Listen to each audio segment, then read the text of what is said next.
अल्हम्दुलिल्लाह रब्बिल आलमीन। माशाअल्लाह बड़ा दिल खुश हुआ। मौसम ने बड़ी बेवफाई की ज़ाहिरी तौर पर, लेकिन अल्लाह का शुक्र है कि हुजूर से मोहब्बत करने वालों के जज्बात को शिकस्त ना दे सका। आपकी जीत हुई, आपकी कामयाबी हुई। सदर इजलास अल्लामा हिफ्ज़ुर रहमान साहब, मिसबाही साहब, हफ्ज़ क़ारी क़यामुद्दीन साहब, ये शोरा, और आप पीछे मुड़ के देखें कितने लोग बैठे हुए हैं माशाअल्लाह, सुभान अल्लाह।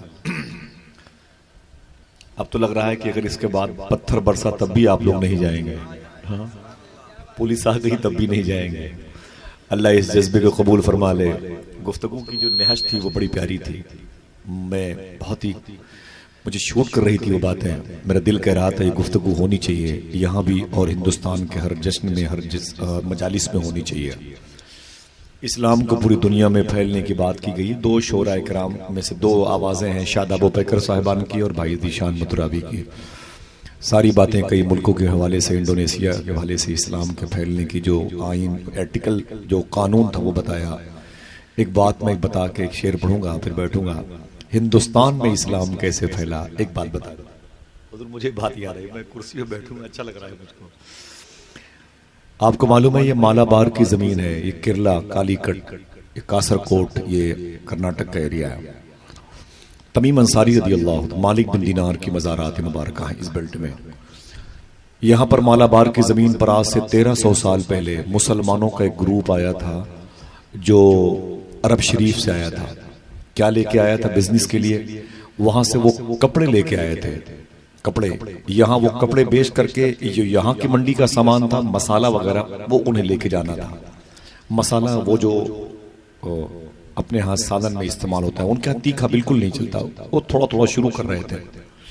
जब अरब के मुसलमानों ने, हुजूर के आशिकों ने मालाबार के साहिली इलाके में कदम रखा तो उनके सामान को खरीदने के लिए यहाँ के काफिरों ने, हिंदुओं ने उनके करीब अपने आप को लेके जाने में कामयाबी हासिल की। फरमाया कि अरब से आने वाले मुसलमान बिजनेसमैन, मुसलमान ताजिरों, ये बताओ क्या लेके आए हो? तो मुसलमानों ने कहा कपड़े लेके आए हैं। कहा कि कपड़ों की जो वैरायटी है उसे अलग कर दीजिए। तो मुसलमानों ने कपड़े अलग कर दिए, वो कॉटन के अलग, सिल्कन के अलग, टेरिकॉट के अलग, और भी जो मलमल के थे, मखमल के सब अलग कर दिए। यहाँ के हिंदू भाइयों ने कहा कि ये बताओ कि इन कपड़ों का रेट क्या है, इसके दाम क्या है? तो मुसलमानों ने बताया कि ये कपड़ा इतने रुपए मीटर है, ये इतने रुपए। जो सबसे कीमती कपड़ा था, मुसलमानों ने कहा ये सबसे सस्ता है। मिसबाही साहब किबला की गुफ्तगू है यहाँ पर मौजूद, बोले कि ये सबसे सस्ता कपड़ा है, सबसे सस्ता कपड़ा है। तो हिंदुओं ने कहा था कि ये कपड़ा जो है मलमल का है, ये सबसे महंगा होना चाहिए, इतना सस्ता क्यों है? तो मुसलमानों ने कहा था कि उसकी वजह यह है कि पूरे गट्ठर में, पूरे थान में एक बालिश्त कपड़ा खराब है। समझ गए? पूरे थान में एक बालिश्त कपड़ा खराब है, एक बालिश्त कपड़ा खराब है। तो यहाँ के हिंदुओं ने कहा था कि वो तो अंदर है, वो जाहिर नहीं हो रहा है। अपने ऐब को छुपाकर माल बेचना मुश्किल आता है, अपने ऐब को जाहिर करके माल बेचने का तरीका तुम्हें किसने सिखा दिया? सुन लीजिए। कहा कि जुमला सुन रहे हैं आप? अपने ऐब को छुपाकर माल बेचना मुझको आता है, अपने ऐब को जाहिर करके माल बेचने का तरीका तुम्हें किसने सिखा दिया? मुसलमानों ने कहा मुझे मेरे हुजूर ने बताया है, मुझे मेरे हुजूर ने बताया है। तो यहाँ के हिंदू भाइयों ने कहा वो कहाँ हैं तुम्हारे हुजूर, इनमें से कौन है? तो उन लोगों ने कहा कैसी बातें करते हो, यहाँ नहीं, वो मदीने शरीफ में है। तो कहा वो आए क्यों नहीं? तो उनकी आंखों में आंसू आ गए। कहा वो हैं नहीं, इंतकाल फरमा गए जाहिरी तौर पर। कहा वो दुनिया में नहीं है, उनका देहांत हो गया, उनकी डेथ हो गई। बोले हाँ वो नहीं है, वो उनका इंतकाल हो गया है। तो यहाँ के हिंदू बरादरान ने कहा अजीब बात है, तुम एक ऐसे शख्स के फॉलोअर हो जो दुनिया में नहीं है, की बात मानते हो जिसका इंतकाल हो चुका है। तो मुसलमानों ने कहा था ना ना ना ना, आज भी मेरा नबी मदीने शरीफ में, मदीने की मुबारक मिट्टी शरीफ की चादर ओढ़ के लेटा हुआ है, लेकिन दुनिया को ऐसे ही देखता है जैसे लोग हथेली देखा करते हैं। इतना सुना तो यहाँ के हिंदुओं ने मालाबार के साहिली इलाके से निकलने से पहले बोले कपड़े का थान बाद में लूंगा, पहले इस्लाम कबूल करूंगा। समझ रहे हैं आप? मेहनत करने पर बात बनती है। हुजूर नबियों के सरदार इतने लंबे लंबे सजदे करते हैं, पांव में हुजूर के वरम आ जाता है। और हम मदरसे से 9 साल के बाद सर्टिफिकेट लेके आते हैं तो जुमा की नमाज सुन्नत भी अदा नहीं करते, मिंबर शरीफ पर रात रात बैठ करके हुजूर को याद भी नहीं करते, खुशू और खुजू भी नहीं है। कोई बात नहीं, हिसाब का दिन भी बड़ा करीब है। 2 करोड़ लोग वायरस में मारे गए हैं, हम बच गए हैं तो इसलिए कि हुजूर को राजी कर लिया जाए। ठीक है, बड़ी कुर्बानियों के बाद दीन यहां तक पहुंचा है, बड़ी कुर्बानियां दी। वो चैप्टर ऑन किया था ताइफ से लेकर करबला शरीफ की तरफ। बस दुआ करो फिर किसी मौके पर मुलाकात हो और ये मुबारक महफिल जमे। अगर इजाजत हो तो 1-2 शेर पढ़ दो मनकबत का, गजल के लहजे में मरासी की शायरी की खुशबू देखें आप। चाक दामन कभी सिया ही नहीं, मैं लखनऊ के करीब कहूं ये बात याद रखें, चाक दामन कभी सिया ही नहीं और शिकवा कभी किया ही नहीं। चाक दामन कभी सिया ही नहीं और शिकवा कभी किया ही नहीं। ये करबलाई शायरी है, देखें। चाक दामन कभी सिया ही नहीं और शिकवा कभी किया ही नहीं। दे रहा था मगर हिकारत से, मैं भी खुददार था लिया ही नहीं। दे रहा था मगर हिकारत से। मेरी एक वीडियो सुनी थी उवैस कादरी साहब ने, मुलाकात बगदाद शरीफ मोदी पाकिस्तान के उवैस कादरी साहब बोले आसिफ भाई को हिंदुस्तान में नहीं पाकिस्तान में पैदा होना चाहिए, लेकिन मैं तो गरीब नवाज के मुल्क में पैदा हुआ। मैं शेर पढ़ता हूं अपने इन दोस्तों के कदम को चूम कर, उलमा किराम की जूतियों का गुसाला पी करके। चाक दामन कभी सिया ही नहीं। आप बोलते रहें ताकि स्कूल में जल्दी छुट्टी मिल जाए आपको। चाक दामन कभी सिया ही नहीं और शिकवा कभी किया ही नहीं। दे रहा था मगर हिकारत से, मैं भी खुददार था लिया ही नहीं। ये करबलाई शायरी है। मैं भी खुददार था लिया ही नहीं और मेरे मौला तेरा कहा माना, प्यास थी पानी था पिया ही नहीं। मेरे मौला तेरा कहा माना, मेरे मौला तेरा कहा माना, प्यास थी पानी था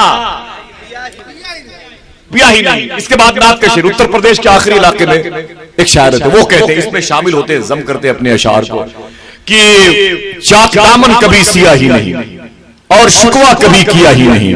और दे रहा था मगर हिकारत से, मैं भी खुददार था लिया ही नहीं।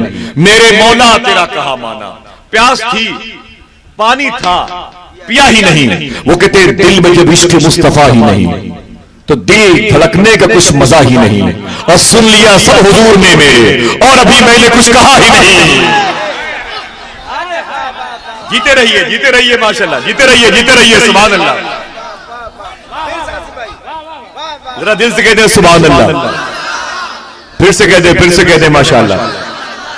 रिवर्स करूं, बहुत दूर तक मैं मतलब बैक करके भी गाड़ी ले जा सकता हूं। चाक दामन कभी सिया ही नहीं और शिकवा कभी किया ही नहीं। दे रहा था मगर हिकारत से, मैं भी खुददार था लिया ही नहीं। मेरे मौला तेरा कहा माना, प्यास थी पानी था पिया ही नहीं। दिल में जब इश्क मुस्तफा ही नहीं तो दिल धड़कने का कुछ मजा ही नहीं। सुन लिया सब हुजूर ने मेरे और अभी मैंने कुछ कहा ही नहीं। आप बोलते रहिएगा, सुन लिया सब हुजूर ने मेरे और अभी मैंने कुछ कहा ही नहीं। सुन लिया सब हुजूर ने मेरे और अभी मैंने कुछ कहा ही नहीं। और जो भी आया दरे हुजूर के पास ऐसा बैठा कि फिर उठा ही नहीं। जो भी आया दरे हुजूर के पास, जो भी आया दरे हुजूर के पास ऐसा बैठा कि फिर उठा ही नहीं। और भाई नात सदियों से कह रहे हैं लोग, नात सदियों से कह रहे हैं लोग, ऐसा लगता है कुछ कहा ही नहीं। नात सदियों से कह रहे हैं लोग, नात सदियों से कह रहे हैं लोग, ऐसा लगता है कुछ कहा ही नहीं। ऐसा लगता है कुछ कहा ही नहीं। ये शेर मैंने निजामत में पढ़े थे, वो कहीं उसकी कैसेट आ गई थी तो अल्लामा सैफुल्लाह अलीमी साहब ने मुझे 10 दिन बाद पहले फोन किया था, फजर की नमाज के बाद। मैं नागपुर बाबा ताज की बारगाह में था। बोले आसिफ भाई वो मैंने एक वीडियो में आपके शेर सुने थे। मैंने कहा मैंने पढ़े थे, मेरे नहीं। तो बोले एक शेर मेरा भी शामिल कर लो। उनके शेर मुझे याद आया, दिल में जब इश्क मुस्तफा ही नहीं, दिल दिल दिल धड़कने का कुछ मजा ही नहीं, सुन लिया सब हुजूर ने मेरे और अभी मैंने कुछ कहा ही नहीं, जो भी आया दरे हुजूर के पास ऐसा बैठा कि फिर उठा ही नहीं। नात सदियों से कह रहे हैं लोग, ऐसा लगता है कुछ कुछ। वो कहते हैं कि अल्लामा सैफुल्लाह अली साहब बोले एक शेर इसमें मेरा दाखिल कर लो। कहते हैं कि सर है नेज़े पे और तिलावत है, ऐसा लगता है सर कटा ही नहीं।